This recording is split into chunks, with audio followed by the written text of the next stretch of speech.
भाजीपाल्यांची आवक मोठ्या प्रमाणात होतीये. कोथिंबीरीची आवकही वाढलेली आहे. त्यामुळे अवघ्या 1 ते 2 रुपयांना जुडी विकली जाते.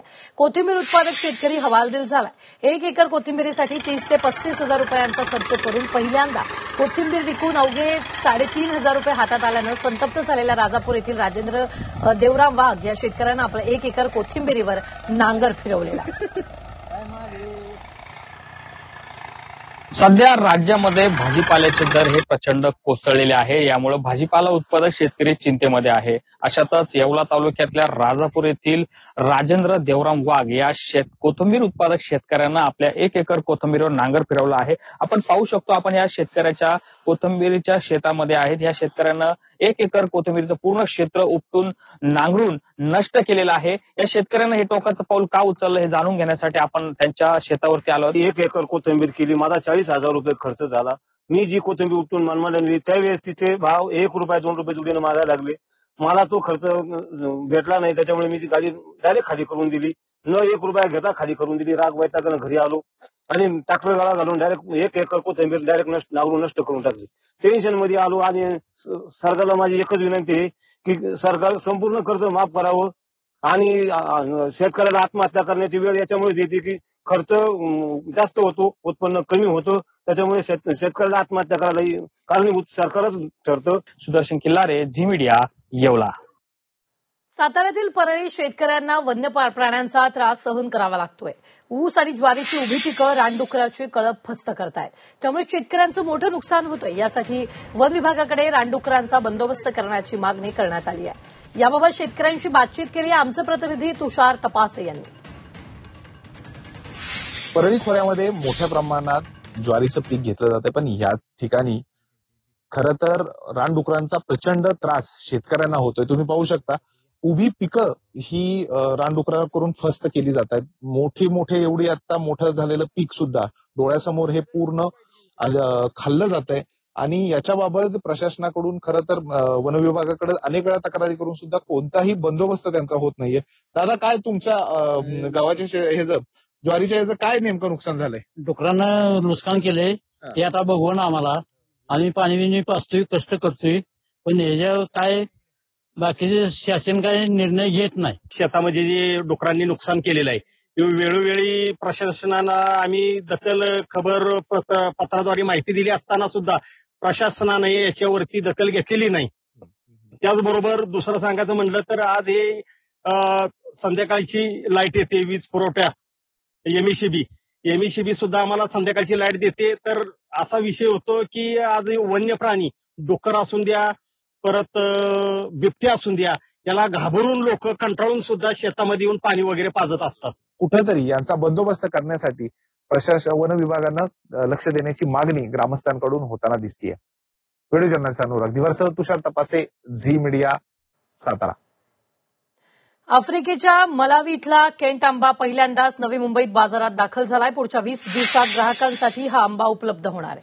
आणि आंब्याचे 270 पेट्या आयात झाल्यात, तर हा आंबा 700 रुपये प्रति किलो दरानं विकला जातोय. ते आपण केंट मँगोज मलावीमधून आपण आज इम्पोर्ट केलेले आहेत. आणि या मँगोची वैशिष्ट्य असं आहे का हा जगभरात प्रचंड प्रसिद्ध आहे. याचा जर तुम्ही कलर आणि साईज बघाल तर हा साईजमध्ये 400 to 500 ग्राम्स पर पीस असतो.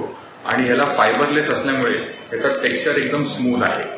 आणि केंट मँगो पुढच्या 15 ते 20 दिवस भारतात इम्पोर्ट होणार आहे. आणि आपला भारताचा जो इंडियन मँगो सीझन आहे तो साधारण 15 मार्च पासून सुरू होणार आहे. त्याच्यामुळे ग्राहकांना त्यांचा आनंद लुटण्याची चांगलीच संधी आहे. आणि आज मुंबई मार्केटमध्ये 270 बॉक्सेस आले होते. 4 किलोचं त्याचं नेट वेट आहे. 270 पैकी सगळे आंबे खपलेले आहेत. साधारण 700 रुपये किलोने हा माल जातोय. आणि आता कसं इम्पोर्ट करताना बाकीचे फ्रेट कॉस्ट, ड्युटी, त्याच्यामुळे त्याची कॉस्टिंग थोडीशी वाढते. पण हा मँगो प्रीमियम कॅटेगरीमध्ये येत असल्यामुळे त्याची कॉस्ट त्या हिशोबाने इकॉनॉमिकली तो परवडतो त्या प्रीमियम क्लासमध्ये आणि त्याच्या खालच्या क्लासेसमध्ये सुद्धा. कृषी क्षेत्रातील बातम्यांचा वेगवान आढावा घेऊयात. माढा तालुक्यातील मोडणीमधल्या कुर्डवाडी कृषी उत्पन्न उपबाजार समितीमध्ये कांदा लिलाव सुरू होणार आहे. कांदा लिलाव सुरू करण्याआधी सर्व व्यापारी, हमाल यांची बैठक पार पडली. कांदा विक्रीसाठी आलेल्या शेतकऱ्यांना सुविधा देणं, कांद्याला चांगला दर मिळावा याबाबत संबंधितांना सूचना देण्यात आल्या.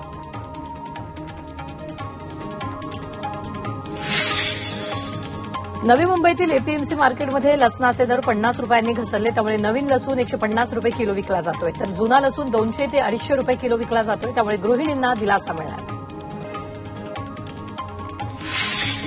नाशिकसह उत्तर महाराष्ट्रात कांद्याच्या लागवडीत घट झाली आहे. कृषी सहसंचालक कार्यालयाच्या अहवालातून ही स्पष्ट झालं. त्यामुळे कांदा उत्पादनाला मोठा फटका बसणार आहे, तर शेतकऱ्याच्या चिंतेत आणखी वाढ झाली आहे.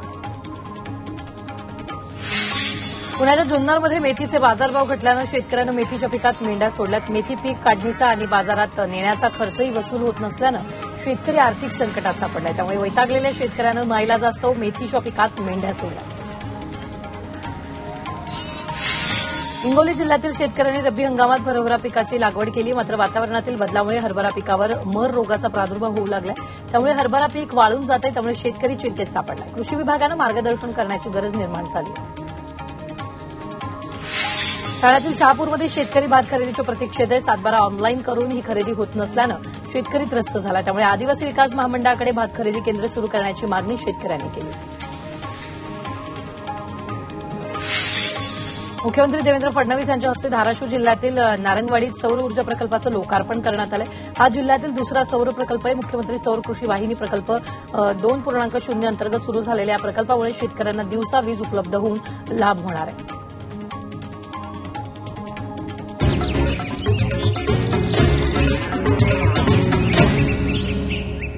पीक पाणी पॉवर्ड बाय नेचर केअरचे सेंद्रिय खत ग्रीन हार्वेस्ट दाणेदार.